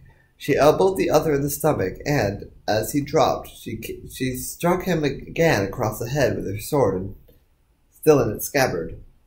She'd hit them both lightly, but they dropped like rocks, or more accurately, like people. Rachel had thought she was ready for whatever life or death situation Andrew had gotten himself in, but this all landed much farther along on her weirdograph than she could have expected, and that was coming from a teenage vampire with a sword. Turning another corridor in the never-ending underground maze found her face to face with three armed gang members. The middle one, a woman, had a gun, but the other two were merely armed with a floor lamp and a Swiffer duster. It seemed they were coming to investigate the alarm and deal with the intruder. Her. Rachel used the hilt of her sword to slap away the woman's gun, sending it out from her hand and across the ground. She then threw the sword, still in its sheath, at the man with the floor lamp. It hit him hard enough to knock him out as the sword bounced high into the air. Rachel kicked the third man in the chest, sending him across the room, and she struck the woman hard with a swing of her fist. It sort of felt good, being so strong, throwing around people who totally would have bullied her otherwise. Looks on their faces, that someone so small was kicking their ass. It was priceless. She caught her sword effortlessly as it fell, zipped across the room through a door, and bumpily into two more people. This time, one had a knife. The guy came at her, and she slipped behind him, only to see him barrel into his friend, slicing his friend's arm. As the blood fell, Rachel felt her teeth extend. Her fangs made the unarmed teen immediately forget the pain in his arm. "Vamp," he started to say, but without a second thought, Rachel punched him so hard in the jaw that she could hear it crack. His friend with the knife even heard it crack. She hadn't meant to hit him quite that hard. Though she'd stopped the man's message, there was someone else across the room who had heard enough to piece the rest together for himself. She saw the man's jeans and white shirt disappear around the corridor and moved to follow him, only to be stopped by the sudden realization that she was standing in an extravagant underground classical theater. Looking out from behind the railing of its top floor, she couldn't help but feel her hopes sink. She'd stumbled in on something quite larger than she'd expected. The man she'd been following had stopped at a door and unlocked it. It must have been an armory, as he began pulling wooden stakes from a drawer and handing them out to those joining him. And there were a lot of people gathering from all around. There was a lot of people gathering from all around, coming to take her head on. There were far more than she could count. Two teens reached her ahead of the rest, one a girl with way too many piercings, and the other a boy with no hair. Rachel swatted aside the girl's stake, spinning around her and grabbing the boy's stake with her free hand. Squeezing the boy's fingers until he released his weapon, she then pulled him hard to the ground. Still low, she hooked her sword behind the girl's legs and swept them out from under her. Rachel was surrounded now, the man in the white shirt leading the pack. They all had wooden stakes now, and that meant they posed a real threat. The lead man stepped forward, close enough that she could make out a scar just over his eye.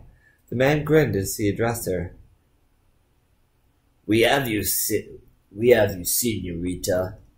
She knew any normal person would have been panicking by now, but Rachel had a plan. Maybe you do, she said to him in a whisper, but you won't touch me. He reached out defiantly to prove her wrong, but Rachel fell backwards over the railing.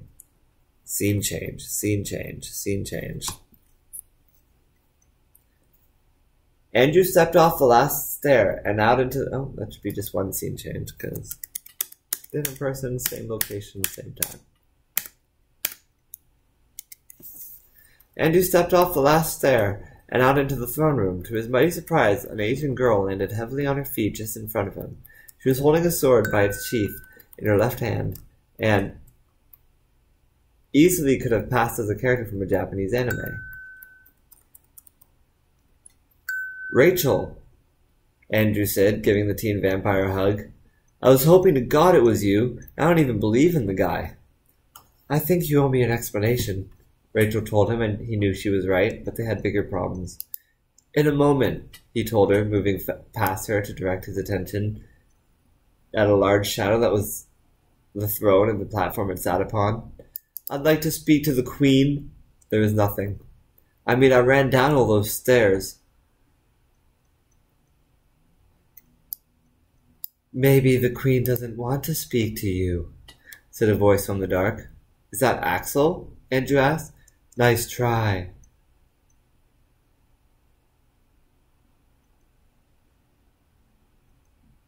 Sorry about that. Is that Axel? Andrew asked. Nice try. Nice try. Damn it. Good. Good, Andrew said. I like you better anyway, Eleanor. You're not so much of a B-word, if you know what I mean. He wasn't going to leave without his friends, especially not now that Rachel was here. I'm here too, you know. Oh, I'm here too, you know, Axel called out. Moron. Well, tell the Queen that my friend is a vampire, Andrew told them, and she will start killing people until we get an audience. It was a bluff, of course, but they didn't need to know that. You have my attention, the Queen said as the lights came on. Getting off her throne, she approached the edge of the stage and crossed her arms. But I think you'll find Anthony as something far more valuable. She looked up, and Andrew followed her gaze to the top floor where Anthony was aiming what looked like a rocket launcher directly down on their position. Oh, crap, Andrew said as Rachel looked up. What a stretch. My God, what are we at right now? Oh, an hour and a half. Oh, my God, and these chapters get longer, too.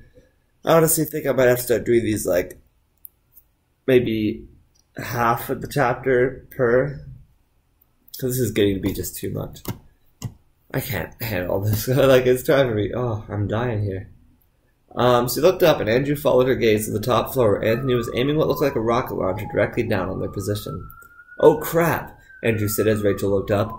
Any ideas? He asked his vampire friend, but she had already disappeared and reappeared behind the Queen. With one smooth motion, Rachel pulled the sword from its sheath, the metal reflecting the spotlight from above, and she placed the blade tight against the Queen's neck. All right, Andrew said, trying to change gears on the fly. Now we've got your Queen. If you use that rocket launcher on us, your Queen dies. The librarian ran out from the stairway where she'd been hiding up to that point. Stop this, she yelled to her mother. Just let him leave with his friends and end this spitting contest already. Not just yet, Anthony called down to them, handing his rocket launcher to the woman beside him. He then disappeared from the railing, but Andrew couldn't worry about that as he turned to Rachel. Rachel, watch out! Andrew yelled at her, noticing Axel and Eleanor coming at her from behind with swords of their own. Rachel turned her head, saw the two girls, and released the Queen to face them. Swinging her sword hard in her right hand, Rachel slashed the two swords aside, but the girls were fast. Axel, or was that Eleanor, brought her sword around and straight in for an attack, and Rachel had to block it with her scabbard, still held in her left hand. The other twin moved in on her, and their swords met a few times. None of the three girls were particularly skilled with their blade, and each blow was clumsy at best. The first twin tried to punch Rachel, but Rachel simply stabbed her sword into the blonde girl's foot. Kicking the second twin away, Rachel turned and must have finally noticed that the Queen was making a beeline off the stage. Pulling her blade free, Rachel grabbed the Queen's arm and pulled her away from the edge. As the Queen stumbled towards her, Rachel spun around the older woman, and before Andrew knew it, her blade was again at the Queen's neck. Sorry, those sirens are on my side, in case you were curious. The first wind dry... Oh, I already read that. Rachel turned and must have finally noticed that the Queen was making a beeline off the stage. Pulling her blade free, Rachel grabbed the Queen's arm and pulled her away from the edge. As the Queen stumbled towards her, Rachel spun around the older woman, and before Andrew knew it, her blade was again at the Queen's neck. Only this time they were facing the twins. "Don't make me do it," Rachel said. The Queen was laughing. "You're the worst vampire ever," she said in a hoarse voice, having a hard time talking with the sword pressed so closely to her throat. "What creature of the night needs a sword to threaten people?" she asked. "Hey, you!" said Anthony's voice from the stairwell, pointing at Andrew. He was pulling his gun from his belt and placing it on the table beside him. "And me, let's go." He pulled out a pair of handcuffs and placed them beside the gun. Andrew almost expected him to pull out his badge next, but then remembered Anthony wasn't a cop. Pretty much the opposite. "You want to fight me?" Andrew asked, surprised. He couldn't help but laugh a little. Anthony looked up to the woman on the top floor and barked an order. If the vampire tries to help him in any way, blow all three of us up." Though the woman was quite far away, Andrew almost felt he could make out her smile. "With pleasure," she said, and Andrew believed her. People did really seem to hate Anthony and the Sunfire Gang. "Look," Andrew said, raising his hands in surrender, "I don't want to fight you. You'd kick my ass." His one arm still hurt from the cut he'd received the last time he tried to fight someone. "You have a weird way of riding me up, boy," Anthony called across the auditorium as he pulled out his prized knife. "But we're fighting whether you raise your fists or not." Anthony threw his blade at Andrew, and it traveled so fast Andrew couldn't even hope to react. It dug into his shoulder, filling his entire side with pain.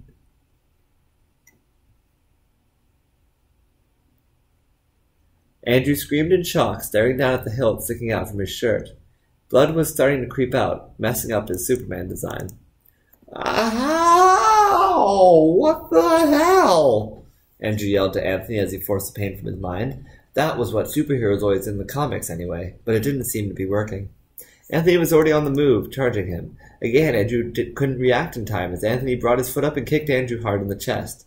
Andrew fell backwards and rolled, his breath knocked free. Despite his swooning vision and the pain he felt pretty much everywhere, Andrew was angry now and knew he had to try something.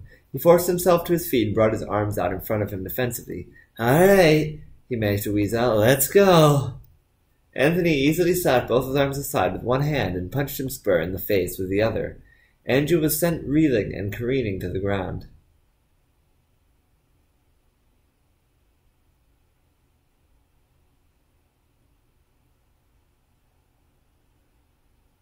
Where are we here?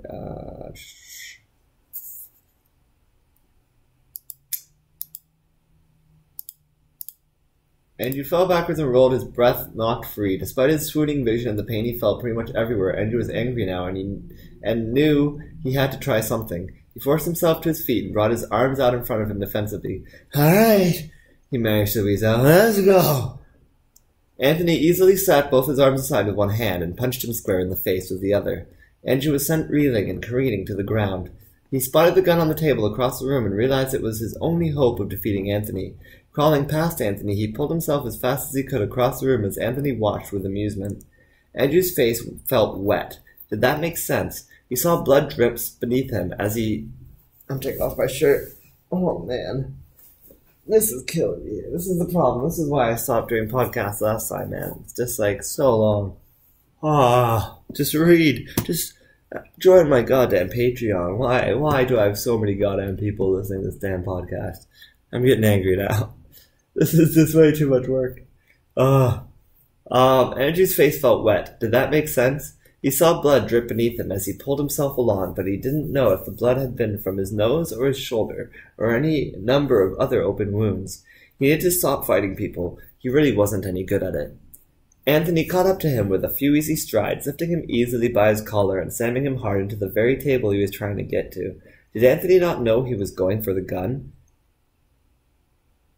Did Andrew have a chance? Anthony grabbed the gun from the table and Andrew's heart sank. "You wanted this?" he asked, his other hand wrapped around Andrew's neck and choked him. His other hand wrapped around Andrew's neck and choked him so he couldn't respond. "Want to know something funny?" Anthony said, leaning in close, a whisper in Andrew's ear.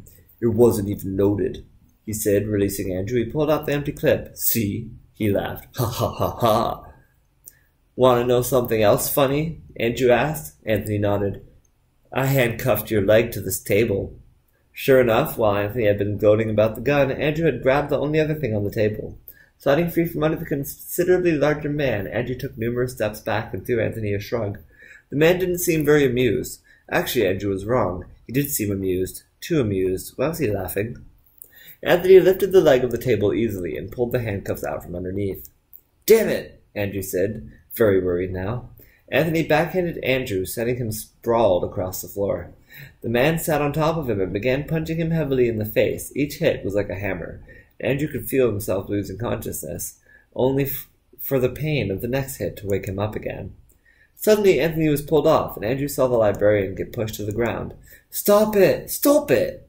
Stop it! She yelled up at him. Why should I? Anthony asked as he climbed back on top of Andrew. Because I just handcuffed your leg to my leg, the librarian said in defiance. Anthony stopped and turned angrily. Oh, come on, he yelled with frustration. What's with you people? Andrew crawled away from under him and tried to instantly get to his feet. He was feeling dizzy and didn't think his nose was shaped much like a nose anymore, but he was alive. Anthony tried to go after him, but the librarian held him back. Move, bitch, Anthony yelled at her. No. Anthony growled again. Then I'll drag you, he said, pulling her against her will across the floor. Enough! The Queen's voice called out from the stage. You know how to end this? Andrew yelled up at her, trying not to choke on his nose blood. His jaw didn't seem to be working quite right, but the Queen looked like she got the message. Rachel had turned her so that they could both watch the fight, and if Andrew could see Rachel's face right now, he was sure she looked impressed. But he couldn't see her much at all, as his glasses were lying broken somewhere on the floor beneath him. He hadn't even noticed them break. There was no way he was going to find them, so instead he continued with his speech and hoped to God the Queen was listening. You know what happened the last time a vampire attacked your gang? Andrew stated, remembering what the librarian had told him. There doesn't have to be another slaughter here, he pleaded. You don't have to make the same mistakes the Kings made all those years ago. And what do you want, then? The Queen asked. Though he couldn't see her face, Andrew realized the Queen had bought their bluff. She was scared of them, and more than that, she thought they were there to take something from her. This has all just been one big misunderstanding, Andrew explained, stepping forward and flashing a smile that tasted like pennies. I just want my friends and to go home. He thought for a moment and added quickly, and a certain book in your library.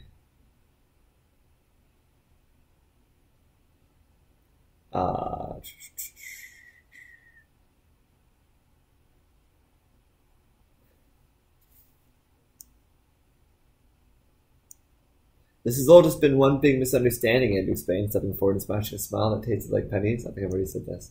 I just want my friends and to go home. He thought for a moment and added quickly, and certain books from your library. He was talking, of course, of the bound journals. Those were pages he wouldn't mind giving a long read. But he remembered that the Queen wasn't supposed to know about the books.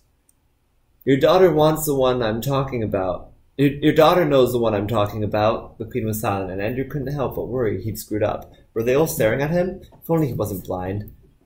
What could he say not to sound weird? I like the grammar. No, that wasn't it. That's the price, he barreled on with the one-way conversation, or what's that called, a monologue? Take it or leave it. Still more silence. This time Andrew resisted his impulse to keep talking. He was well aware of the concept of digging his own grave. All right, the Queen said at long last. Consider it done. Sweet. He could hear someone in the background loudly breathing a sigh of relief. Remember how I asked you to kill his friends, Anthony? I didn't do it, Anthony said. I saved them because I really thought you could be a good addition to our crew. He told Andrew. I see now that I was wrong. If Anthony was trying to make him feel bad or guilty, then it was a very futile effort. That was never going to happen, Andrew told him. Now I want them both, he said confidently. Don't think I'll just forget about Bilal once I have Holly. Get them before things get any worse, the Queen hissed at Anthony. Rachel still had her sword at the woman's neck. The Queen and Anthony shared a look as he passed, and she added to him, And don't think this isn't entirely your fault. She seemed mad. Once Anthony was gone, the Queen turned her attention to Andrew. Now you can call off your pet, Her Majesty asked. It seemed a fair request. Now can you call off your pet? Her Majesty asked. Let her go, Andrew told Rachel, but the vampire didn't comply. Andrew wondered if she was upset over the Queen's pet remark. Please? He added. Rachel still hesitated, but finally lowered her sword and stepped away. Disappearing from the stage, Rachel reappeared in front of Andrew and kicked him hard in the shin. Ow! Andrew complained. That's for... Rachel flailed her arms wildly around at the auditorium. All that! For thinking you could fight that guy one-on-one? She slapped his arm lightly, then hugged him in tightly. Andrew didn't know quite what to say. Well, he said, his face probably getting red. Not that anyone would likely notice with all the blood and bruises. You know me. The Queen rubbed her neck with relief and called down to her daughter. Tell me one thing, rogue, she said. Why stand up for a vampire? I didn't know anything about the vampire, the librarian told her mother. But I'd talked to her friend Andrew for a while, and he seemed like a pretty stand-up guy. Andrew threw the librarian a peace sign with his fingers. That's cool of you to say. She smiled. Oh, good. I'm cool now, she said sarcastically with a British accent. No, seriously, Andrew said. I owe you one. He remembered something the Queen had said. So your real name is Rogue? He asked, like the Axemen. The librarian shook her head. She wanted to name me Rouge, like the color. But quite clearly never passed third-grade spelling. That's a horrible story. So about the journals. The Queen said I could have them. Rogue crossed her arms. Remember that time I saved your life and you told me that you owed me one? She asked Andrew in her condescending British accent. Don't do this to me, Andrew pleaded to her. Cashing in. I'm cashing in that debt in return for the book, she told him. You're a free man, Andrew. Damn it. Holly, Rachel called as their friend leaped the last 5 stairs and ran past Rachel to hug Andrew. It was only then that he was sharply reminded of the blade in his arm. The fact it had been going numb was quickly becoming a concern for Andrew. What did they do to you? Holly asked, touching the handle of the blade with worry. Do we pull it out or leave it in? Andrew tried to shrug away her concern. I was so scared something had happened to you, he admitted to her. None of the considerable pain mattered to him right then. He figured this was finally his moment, and he leaned in to kiss her. She pushed away from him. I'm sorry, she said, stepping out from his arms. Have you seen your face? It really hadn't been his night. Holly noticed Rachel and smiled. Why are you here? Holly asked. She looked at Rachel accusingly. Do you know Kung Fu? It took a moment for Andrew to remember she still hadn't been told Rachel's secret. Rachel wasn't about to tell her either. Instead, she just nodded. Right, she said, because I'm Asian. They were led to their other friend, a Hispanic... Oh, that feels like it should be this.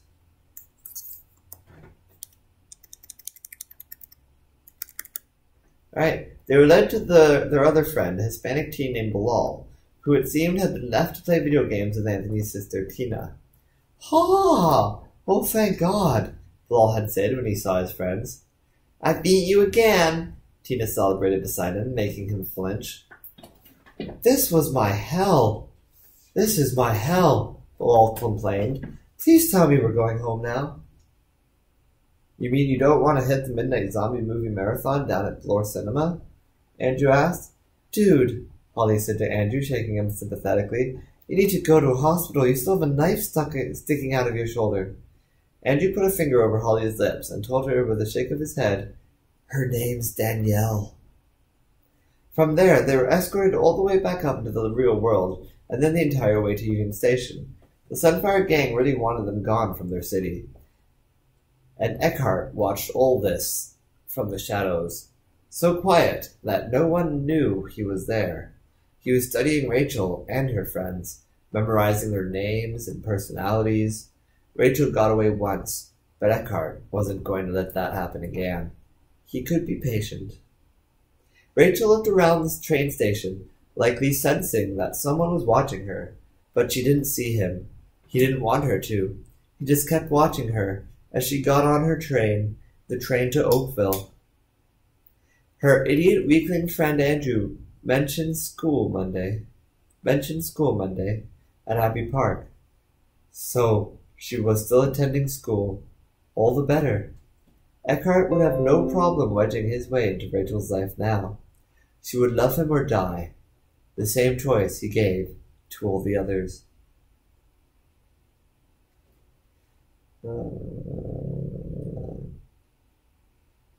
Yes, that's the wrong tense. I'm going to change that. Alright.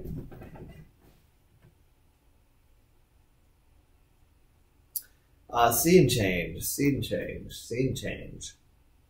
Tanya dropped Ian off quite early that morning. While the morning newspapers were just being delivered, their only stop the whole trip had been a quick gander by the emergency room. The blonde secretary behind the counter had taken one look at both of them and immediately pulled Ian aside. Well now, be honest with me, she told him in a Southern Carolina accent. Did she do that to you? Tanya hadn't been sure if the woman's conversation with Ian was supposed to be private, but she'd heard every word. You know, the dreadful woman continued, I used to be in an abusive relationship. I used to think I couldn't leave the drunk prick because he depended on me, and he'd fall apart without me. It's all lies, old boy. I mean, he did overdose on oxys, but I came to accept that he deserved it. She didn't beat me up, Ian had insisted. Ian, the secretary read his name out loud from the chart. Ian, she said again, you're a person too. Now safe in Oakville, Ian took a quick glance at the clock and whistled. I don't think I've ever been up this late, he admitted to Tanya. Tanya liked being up late. She had the feeling she got when she was no longer thinking a million things at once. She got so tired that she could simply run on an instinct. I always thought I'd make a good vampire, she told Ian, resting her head against the back of her seat. The radio begged for attention, its flickering lights shining alone in the dark van as some modern band mumbled hastily written lyrics to poorly recorded beats. It should have been me, she said suddenly, turning towards Ian as she opened up to him emotionally. It was my party, she argued as it seemed Ian was about to refute. If she hadn't come, it absolutely could have been me. Ian frowned. So you're jealous? He asked with a hint of anger. Is that why we drove all the way to Detroit? Tanya shook her head. I'm not so screwed up to think what happened to her was a gift. She insisted to Ian. I know it's a curse. That's why I wish it was me. He didn't seem to be following her. I'm stronger than her, she explained. I could have coped. She grabbed Ian's hand and squeezed it. But Rachel isn't like me. It'll take a miracle for her to make it through all this without going crazy. Ian definitely didn't seem to agree. I'm willing to bet you money that Rachel is stronger than you think, stronger even than both of us combined, he told her passionately. His finger swiped between them. If any of us could turn this around, it's her. Ian slammed the door.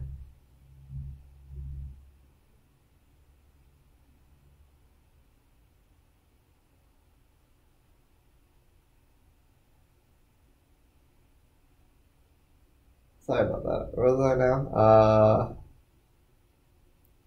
I'm stronger than her, she explained. I could have coped. She grabbed Ian's hand and squeezed it. But Rachel isn't like me. It'll take a miracle for her to make it through all this without going crazy. Ian definitely didn't seem to agree. I'm willing to bet you money that Rachel is stronger than you think. Stronger even than both of us combined, he told her passionately, his fingers swiped between them. If any one of us could turn this around, it's her. Ian slammed the door behind him as he stepped from her van, and Tanya pulled away from his house until it was lost around a corner. As she approached her own driveway, she turned off her headlights and pulled the van stealthily into the garage. Stepping through the doors of the three-story mansion, she was surprised to find her father already up and waiting for her in the wood-paneled entry hall. He seemed about as surprised at their meeting as she was, and Tanya was pretty sure she'd caught him hanging up his white lab coat as she'd stepped in. Her father sometimes stayed up late himself, working on some science project or another. Ah, Shauna, her father said to her, seeing his daughter and calling her by her real name. Your mother will be happy to know you returned before the sun came up this time. And that's the end of not just the chapter, but Act 2. Act 3 will be entitled The Suburban Vampire. Chapter 10, The Modern Mage, but we won't be reading that today. I really feel like if these chapters keep going to be long like this, or longer even, I have to start doing these in like 2-chapter chunks because damn, that took a lot out of me. I made it through the first like 45 minutes pretty safe, but from there it's just like down the drain. And it's not that I've like, you probably watch this and you're like, does he have insomnia or something? Like, what the hell's going on here? Not insomnia, what's the one where you just plank in places, you know, like Mr. Bean and Rat Race. It doesn't really matter. My point is that a lot of those times where like I'll close my eyes and stop talking for a bit, what happens is I get lost in a thought. I'll like start thinking, I'll see something like that reminds me of something. I'll just start thinking in my head about something, not realizing that I was supposed to be doing something. And then suddenly I'll finish my thought, open my eyes, like, oh fucking shit. That's actually, it's not really me passing out in a lot of these cases. Not all of them. A couple of them are me actually passing out. Especially that last time. But some of them really are just me like getting lost in a thought and be like, wait, what the fuck? I'm reading right now. It's hard to do this for 2 straight hours, reading for 2 straight hours. Really fucking hard. Seriously, people. If this podcast is super important to you, you gotta give me some support here, man. I mean, I'm getting some great numbers on the podcast, better than I'm getting elsewhere, so I mean, that's why I've been keeping doing it, and like my ranking on Podomatic keeps going up, which is cool. But give me some reviews, perhaps, some comments, things like that. That might get more people interested. That would be really useful. Going on iTunes, find the podcast there, reviewing it there. That would be useful. You can also comment on YouTube. You can go to Twitch and follow me on Twitch. Follow me on YouTube. Follow me on Twitter. At AndrewGatesy. Send me a tweet. Just be like, hey man, love the podcast. Seriously, you want me to keep doing this podcast? You've got to show me the support. You got to let me know that people are actually enjoying this, because otherwise I'm just torturing myself for nothing. You know, I'm happy to torture myself for my fans, but I don't want to torture myself despite my fans, if that makes sense. So there are so many other things you can do. You can go to patreon.com and subscribe for just $1, which is my most preferred way of support. If you only want to choose one form of support me there on Patreon. That $1 will go straight towards supporting my writing career. It'll encourage other people to subscribe. You get access to everything when you subscribe there. The Patreon has access to all my books in PDF format, updated regularly with the changes I've made, for instance, here. You know, like I haven't updated with the changes since I started reading this, but once I'm done reading this book, you bet your sweet Pippi I'm going to be updating this onto both Amazon, my published books on Amazon, and onto my Patreon. So if you go to the Patreon, you pay just $1 a month, you get access to everything that's ever been released. And then you can read it, enjoy it. I feel like these chapters are pretty good for like that's a long chapter, but not so long that it would be a pain in the ass to read one of those every month. Just that perfect length to be like, oh sweet, I got that taste of the story. And it's almost like you're living with your friends. Because like that's one thing I hate about these Netflix shows and things like that, where it's like, oh, we'll just drop everything all at once. It's like sweet, but then it loses all the fun and the like. I like following along and feeling like I'm living with these characters and they're growing with me and shit like that, you know. And that's kind of what I'm trying to develop here with 99geek, is develop a situation where, you know, you're following along with these characters every month and it's giving you just that right amount of story to be like, yes, that was great, I enjoyed that, it was fun, it was bite-sized, the story's going well, I love these characters, I met someone new, something crazy happened, like, you know, I just want to have fun. That's what matters. So that's what I'm trying to do. By the way, we're on page 316 so far. We've read 316 pages so far in this podcast. So that's something to be impressed about, for sure. I'm sure that was like a 50-page chapter. That was a real pain in the ass. And the next one's going to be long too. As I said, these chapters do get better. I feel like this is probably the best chapter we've had yet. There was rocket launchers, people getting stabbed, and people beating the shit out of each other, and sword fights, and it's going to get crazier and crazier, especially this season. Like, this is all season 0, but once we get into season 1, like, I've definitely stepped up my game as far as that kind of stuff is concerned. My detail and description still not the best, but I like to think that my action, at least, is doing really good. Anyway, other than that, I think I'm going to end it there. I'll be streaming video games and stuff later, I'm sure. Maybe, I don't know if it's going to be Spider-Man or something else. There was somebody who invited me while I was doing this, M12. He's a good guy. I think he left messages for me somewhere, or comments or something like that. I could take a look, but it might be hard to find. Phenomena. Phenomena.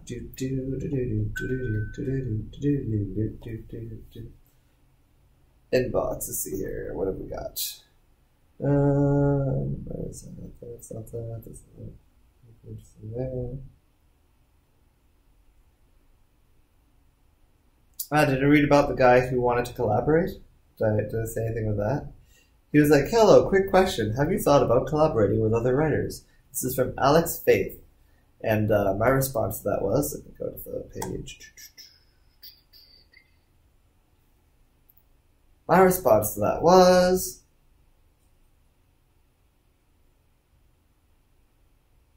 I said, sure. I've collaborated with artists before on comic books, but they've always let me down before we finish. Not that I'm saying it's their fault, I'm super broke, and the problem is most people don't want to work for free, you know.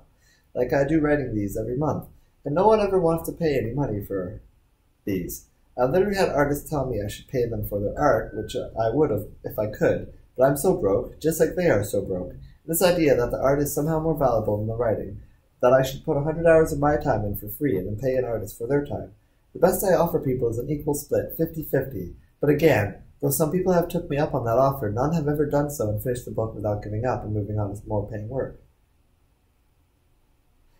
I've considered the idea of, if someone had a good idea for a chapter, I'd happily consider delegating chapters to other writers, you know, like an actual TV show. But what could I offer? It would be hard to do a 50-50 split there. I could give them my Patreon subs for the month it releases, or half if we both release a chapter.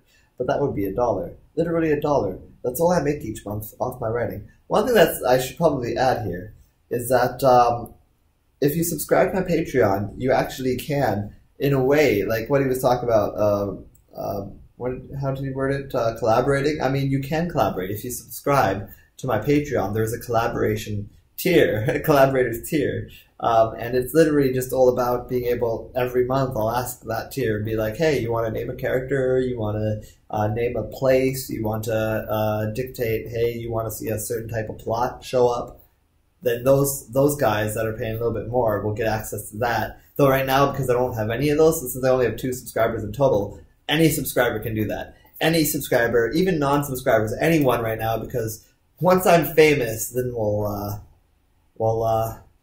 once I'm famous, then we'll worry about like only the high tiers getting what the high tiers get. But right now, anyone can give me any kind of collaboration. You want a character named after you, go right ahead.